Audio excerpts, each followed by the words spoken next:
Okay. So today we are talking about Wi-Fi hubs. They're a bit of a unique item at the library, and they're also relatively new to most libraries. So I thought it would be a good idea to have a bit of a discussion today about best practices for Wi-Fi hubs.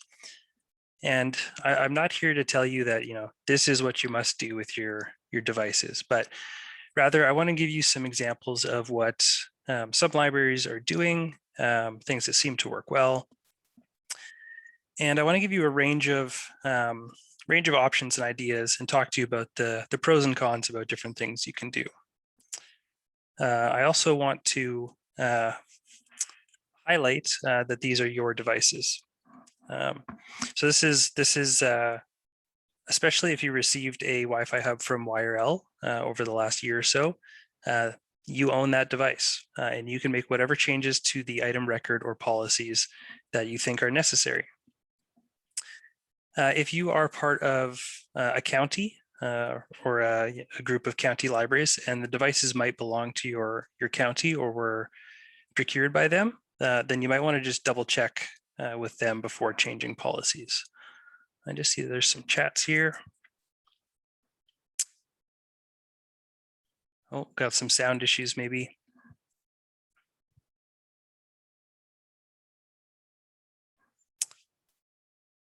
Well, hope we can get those figured out. If not, we'll send the recording along afterwards.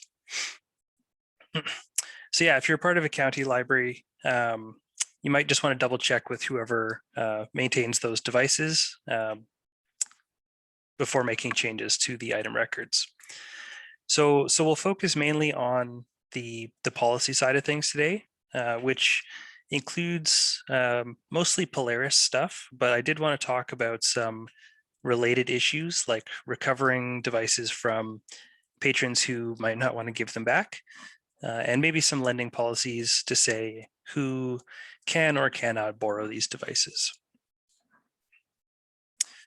So, get my cursor back here.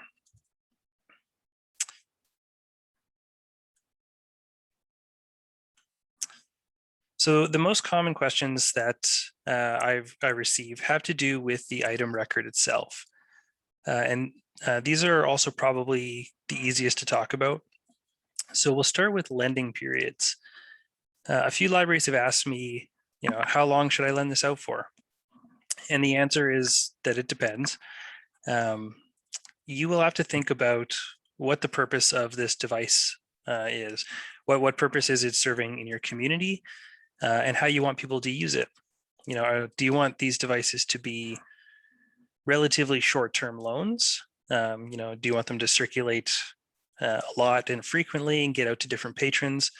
Or are they more useful for patrons who are experiencing, longer-term internet outages, or for families who are, accessing school resources? Maybe it's a curriculum support kind of thing. So there's a lot of different ways that the devices can be used, and that's going to inform what you want to do with the policy. And from what I've seen at most libraries, the lending period is usually set to 7 days with no renewals. And this tells me that these items are in high demand and that the libraries value equitable sharing among community members. And I've seen other libraries, and you can see from this item record here, that some libraries have longer loan periods, like 21 days, 28 days. They might have renewals. This one has one renewal. And these items might be in smaller communities. They might be in places that have a lower demand for Wi-Fi hubs. So it's okay for them to be with patrons. Or the community might, value providing a more consistent experience for their patrons. So these settings can be configured however you want in the item record, but you just probably want to think about how the devices are being used. So one other lending policy that you might want to consider is which patrons can borrow the device and where can they pick it up from. So in this record, we can see that the item is holdable. So patrons can place holds on it, but we can also see up here that it is set to, it's not set to display in the pack. So that means that patrons can't go find it on TrackPack and they can't place a hold in the app, but they would have to, visit the library and have a staff member place a hold on it for them. This item is also, it's limited to pickup at the home branch, the assigned branch. And it's also limited to patrons from this library and branches. And now that last part there is a little bit misleading. So the way Polaris is set up, we share Polaris with the other track regions. So there's several levels to how the Polaris system works. So track is the system level, we call it. YRL and the other regions are at the library level, and then the member libraries are the branches. And that's just how the terminology works in Polaris. So this setting here means that anyone from a YRL library can place holds on this device, but they have to pick it up at this at the owning branch. So you could also set it to be for just patrons from this branch instead. But this is a way of limiting it to, it could be someone from another library, but if they're visiting your library, they would be allowed to borrow it. So there's a lot of questions to answer here when we're looking at these settings. Do you want this device to be for your patrons only, your branch, pick up at your branch? Do you want the device to be for YRL patrons more broadly? Do they need to pick it up at your library? Can they pick it up at their library? Some people might want to share these around the region. So you could remove those limits. Also, do you want this to display in TrackPack, right? We could have it set up to display in the pack, but it could still only be holdable by patrons from your branch. So that's a choice that you could make as well. So there's so many different ways that you can configure these settings. It all depends on what suits your library best. And again, thinking back to what the purpose of these devices are.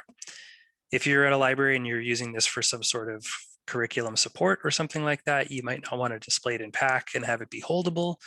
You may have another way that you want to circulate that. So along with lending policies, I've also heard a bunch of questions about fines and fees. So this is probably a larger question about how fines and fees actually work in Polaris. And if you do have questions about fines and fees more generally, please reach out so we can talk about this. Excuse me. Every library has their own custom fines and fees settings. And if you don't know what they are, or if you want to customize them, or if you're a little bit confused about how they're set up, let me know. We can talk about that and I can show you what those settings look like. So generally, you assign a fine code to an item record. So let's take a look here. So this fine code here is set to equipment. And your fine code dictates how much is charged for each day that the item is overdue, and also what the maximum fine amount is for that item. So many libraries have their Wi-Fi hubs set to fine code equipment, like this one is. And for most libraries, that means that they're going to charge 25 cents a day that the item is late, and then a maximum fine amount for $10. These amounts can be set to anything that you want. You might want to have a fine code for higher cost items. If they go missing, you might want to recover a bit more money in overdue fees. And this wouldn't just be for Wi-Fi hubs. That could be for, video game consoles or photography equipment or anything like that you were lending out, something with a high dollar value. You may also decide that you don't want to charge very much in overdue fees, or you don't want to charge fees at all. So There's lots of options here. I did want to show you an example of what a fine code table looks like. So this one is showing fine codes for the patron code adult at one particular library. And each patron code is going to have its own fine code table for each material type. So we can see here, I've highlighted the equipment fine code, and this library has it set to $1 a day and a maximum of $10.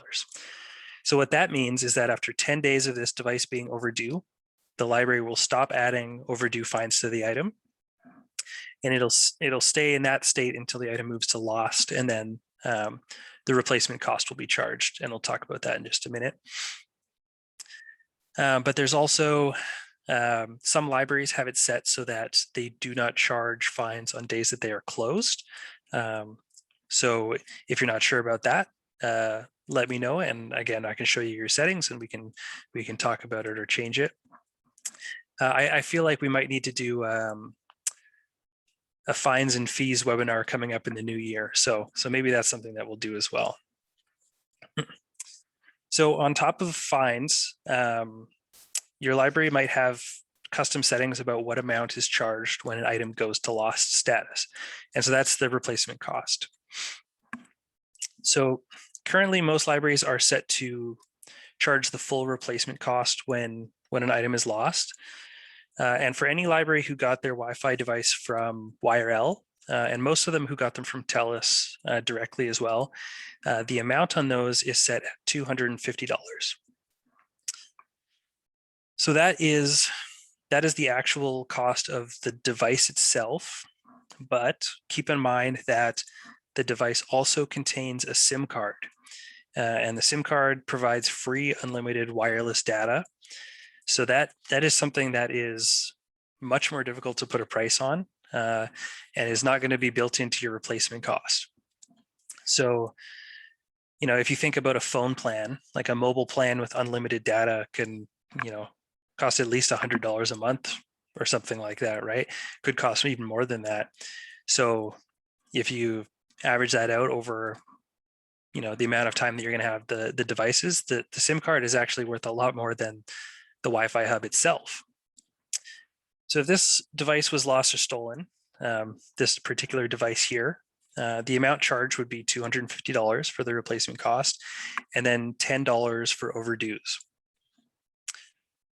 So there's not a right or wrong amount to charge for these kinds of fines. Some libraries want to charge more, some want to charge less, some might even waive the fines. So I just wanted to point out that there's a lot of variability here, and you're able to set these limits and change the parameters to whatever you choose. So again, if you do want to modify these, you can contact me. You can email askyRL at yrl.ab.ca, and we can make those changes, and we can talk about fine codes. So having a written policy for this stuff is also really important. On the YRL intranet, we do have a copy of customizable documentation to help you get started. You can print it off, you can modify it.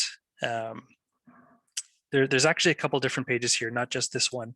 And they look a little funky when you go on the intranet, but when you download them and open them in Microsoft Word, they look fine. So it's just, yeah, they look funny until you download them.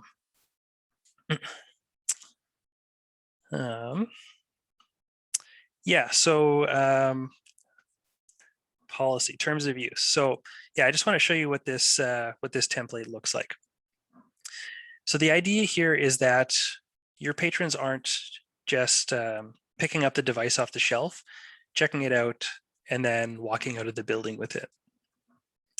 So when somebody borrows a device, you might want to take a minute or two to go through the document, or one like it, and talk about the expectations. So this is a very simple terms of use document here. You can absolutely add more conditions if there's things that you want to add, or less. You could take stuff out of here too. I've seen some libraries that have similar documents but the patrons are required to sign them. And so they keep a copy every time that someone borrows a device, keep that on file. And it shows that the patron understands the conditions for borrowing the device. At least one library that I talked to has a policy about who can borrow the device. So they require that the patron's over 18 and has a library card in good standing, like this terms of use. But they also require that the library account be older than, I think it was 3 months, it might have been 6 months, and the patron must have borrowed and returned 3 separate items on time. So that's a lot to keep track of, but it does reduce the likelihood of somebody signing up for a library card and then walking out of the library with a bunch of expensive equipment and never returning. So if you want to enact specific borrowing policies for these devices or other devices like them, it's important to have them in writing, and it's important that they are applied consistently across patrons. Probably the most difficult question that I get asked is about recovering lost devices. And I think this is one that is on people's minds. Most libraries only have one of these devices. So if someone takes the device, they ruin the whole program for everyone else in the community. And unfortunately, there's not really an easy fix for device recovery. And it might require a little bit of creativity on your part. The short answer is that if a patron decides not to return the Wi-Fi hub, we can contact TELUS and have the device deactivated. However, once a device is remotely deactivated, it cannot be reactivated. So this is an absolute last resort, but it is an option. And when I say deactivating the device, I'm actually talking about the SIM card, because the SIM card is how TELUS provides access to the internet. So I've heard of at least one case where a patron refused to return a device and the library had the device deactivated. And as soon as the device stopped working, the patron brought it back to the library. So this is good in one sense because they were able to retrieve the Wi-Fi hub, but they lost their unlimited data SIM card. And I'm not sure what the library chose to do after that, but you could purchase a new SIM card, but you'd have to pay for a monthly mobile plan, which again is probably the expensive part of this. And I know for most libraries, it's a bit cost prohibitive. I asked around to see if any libraries had looked into this, and most of the libraries that had thought about it said that it was a little too expensive for them. But if this happened to you, you could get a simple data plan, and maybe it's just something you use in the library. But yeah, that is one option for if your device has to be deactivated. But really, the most effective way that you have for getting your devices returned is to clearly communicate with your patrons about policy and expectations. And also, what are the consequences for returning the device? You want them to be aware of that. So both the fines and the replacement costs associated with not returning the device, but also the fact that the device can be remotely deactivated. So if patrons know that you can just turn off the device, I think they're a lot less likely to try and keep it. So that's probably something you want to highlight when you're lending. And again, I've heard of a few cases where patrons didn't want to return the device. The library contacted them and let them know, we're going to deactivate the device and we're going to charge you for the replacement. And those devices did come back to the library. Of course, this is not a perfect system.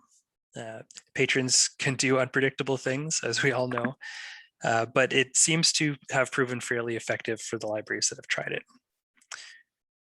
So far, none of the 28 devices that YRL distributed this year have had to be deactivated, so that's good to see. Of the devices that had, of the libraries that had devices prior to 2022, I think maybe 2 of them have had a deactivated device. I think one got damaged and one was stolen. So it's not the most common occurrence, but it's probably one that you want to be prepared for before it happens. And I've heard a few people concerned about it. So I just wanted share some of those anecdotes and ideas. And that is mostly what I have to talk about for Wi-Fi hubs. So in the blurb of the webinar, I asked you to bring any of your own Wi-Fi hub questions or concerns. So if you have any of those, throw them in the chat. Or if anything I said today sparked a question for you, let me know, and we'll see if we can answer those.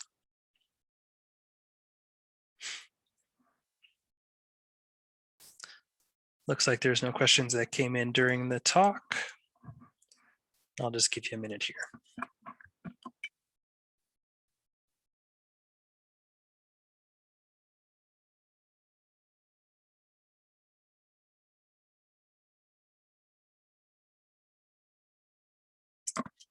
Okay, well, it looks like there's nothing coming in. So thanks to everyone for joining us today. This webinar, again, has been recorded and will be sent out to everyone who registered for the webinar, and it'll also be on YouTube, hopefully later today. Our next technology services webinar is going to be on November 24th, and we will be talking about evergreening your technology.